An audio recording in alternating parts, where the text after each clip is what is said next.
For a while, I tried to stay indoors as much as possible, pretending my life was normal again. But after years of running from these encounters, I realized something. Avoiding them didn't stop them. No matter where I went, the world seemed to twist around me, drawing me back into their reach. When I moved again, this time to a small coastal town, I told myself the ocean would help me forget. Wide open space, salty air, endless horizon. I thought, maybe if I stood by something so vast and ancient, I'd feel small enough for the darkness to lose interest in me. But I was wrong, because that's where I met the fourth one. Story 4. The Thing in the Water.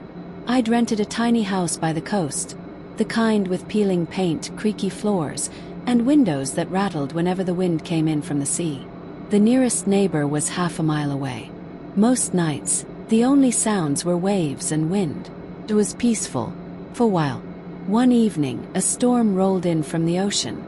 The kind that doesn't bring rain at first, just restless waves and that strange, charged feeling in the air. I went out to secure the small fishing boat tied near the dock behind the house.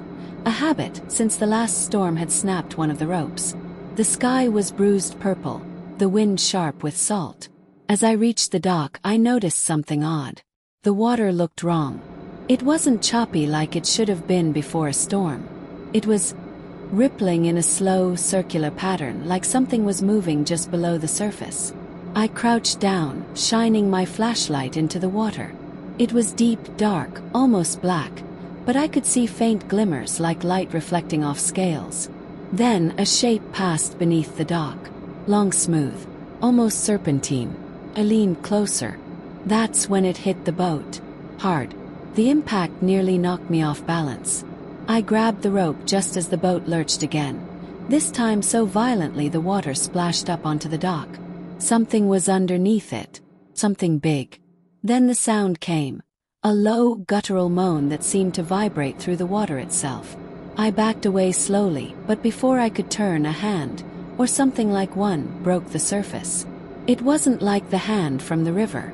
This one was webbed, dark, slick. And it was gripping the edge of the dock, the nails long and sharp enough to dig grooves into the wood.